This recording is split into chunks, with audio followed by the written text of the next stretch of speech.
हमने इस यूनिवर्स को जब से लॉजिकल तरीके से देखने की कोशिश की है तब से हम यह मानते हैं कि हम अकेले इंटेलिजेंट स्पीसीज नहीं है जो इस यूनिवर्स में एग्जिस्ट करते हैं। क्योंकि मैंने पहले ही कहा कि जब हम लॉजिकल तरीके से इस यूनिवर्स को देखते हैं तो लॉजिकल या तुम कह लो साइंस के नजरिए से जब हम इस यूनिवर्स को देखते हैं तो साइंस ये कहती है कि इस यूनिवर्स में हम अकेले नहीं हैं जो इस यूनिवर्स की समझने की कोशिश कर रहा है। ऐसा इसलिए तुम खुद सोच के देखो, इस यूनिवर्स में बिलियंस और ट्रिलियंस ऑफ गैलेक्सीज हैं और क्या पता इससे भी ज्यादा, क्योंकि ये फिक्स वैल्यू नहीं। और हमारे खुद के मिल्की वे गैलेक्सी में बिलियंस और ट्रिलियंस ऑफ स्टार है और ये तुम मान के चलो अप्रोक्स उतने ही सोलर सिस्टम होंगे। फिर भी हम आज तक ऐसा एक भी स्ट्रॉन्ग एविडेंस इकट्ठा नहीं कर पाए हैं जिस पर हम पूरी तरह से भरोसे के साथ यह कह सके इस यूनिवर्स में एक्स्ट्रा टेरेस्ट्रियल लाइफ एग्जिस्ट करते हैं। फर्मी पैराडॉक्स इन्हीं सारे सवालों को चैलेंज करती है जो एक्स्ट्रा टेरेस्ट्रियल लाइफ के होने का पॉसिबिलिटी को बताती है। तो इस वीडियो में हम डिस्कस करेंगे कि सही में इस यूनिवर्स में एक्स्ट्रा टेरेस्ट्रियल लाइफ एग्जिस्ट करते हैं या ऐसे ही साइंटिस्टों ने वो बना के रखा हुआ। चलो शुरू से शुरू करते हैं।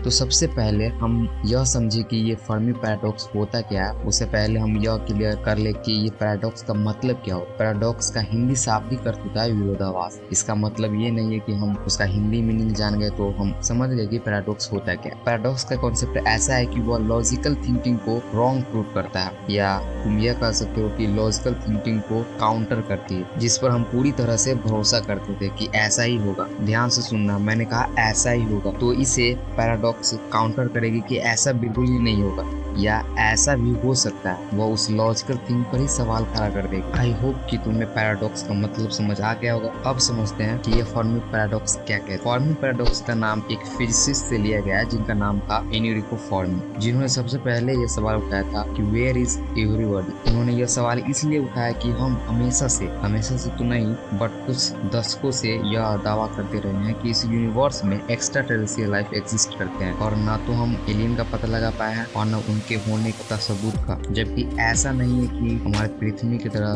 दूसरा ग्रह ही नहीं, हमारे पृथ्वी की तरह न जाने कितने प्लैनेट्स हैं जो कि अपने सोलर सिस्टम के हैबिटेबल जोन में भी। और ऐसा भी नहीं है कि हमारे सूरज की तरह दूसरा सूरज नहीं है, बल्कि हमारे सूरज की तरह billions of trillions of star है जो कि हमारे सूरज से मिलियंस ईयर्स पुराने हैं। अगर ऐसा है तो वह हमसे ज्यादा एडवांस सिविलाइजेशन होंगे, क्योंकि उनका स्टार का फॉर्मेशन हमारे स्टार के फॉर्मेशन से मिलियंस ऑफ ईयर पहले हुआ होगा, जिससे उन्हें काफी ज्यादा टाइम मिला होगा खुद को डेवलप करने का। इसलिए वो हमसे ज्यादा एडवांस सिविलाइजेशन हो सकते हैं। तो फर्मी पैराडॉक्स कुछ सवाल खड़ा करती है एक्स्ट्रा टेरेस्ट्रियल लाइफ के एग्जिस्टेंस को लेकर, जो बताती है कि एक्स्ट्रा टेरेस्ट्रियल लाइफ की पॉसिबिलिटी क्या है इस यूनिवर्स। उस पॉसिबिलिटी को जानते हैं कि क्या कारण है कि हम अभी तक एलियंस को नहीं ढूंढ पाए हैं। पॉसिबिलिटी 1, इस यूनिवर्स में लाइफ एक रेयर इवेंट है जो कॉम्प्लेक्स तरह से इन्वॉल्व होती है, क्योंकि नेचर में जितने भी फिनोमेना होते हैं अनसर्टेन ही होते हैं। नेचर कभी भी किसी चीज का क्रिएशन परफेक्ट शेप में नहीं करती, और ऐसा भी नहीं है कि वह सेम चीज का क्रिएशन किसी दूसरे से मैच करती हो परफेक्टली। तो हम कैसे ये सोच सकते हैं कि लाइफ किसी दूसरे प्लेनेट में भी ऐसे ही इन्वॉल्व हुई हो। पॉसिबिलिटी 2,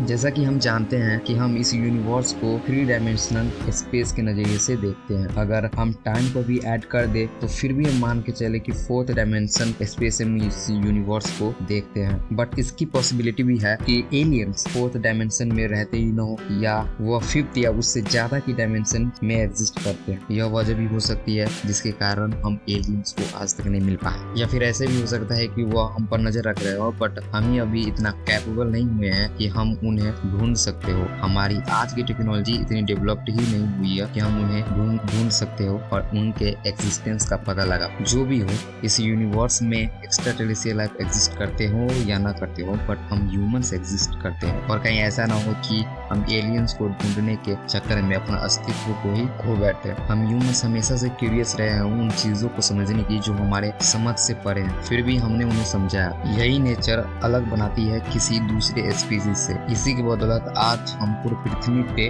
राज कर कुछ सालों में हम अपने सोलर सिस्टम तक ही नहीं बल्कि आसानी से स्पेस ट्रेवल भी कर पाएंगे। अगर तुम इस वीडियो के एंड तक देखो, आई होप तुम्हें इस वीडियो से कुछ जानने को मिला होगा। अगर तुम इंटरेस्टेड हो साइंस से रिलेटेड मिस्ट्री जानने में तो इस चैनल को सब्सक्राइब कर सकते हो, ताकि तुम आगे के आने वाले वीडियो की नोटिफिकेशन तुम तक जल्दी पहुंचे या सबसे पहले पहुंचे।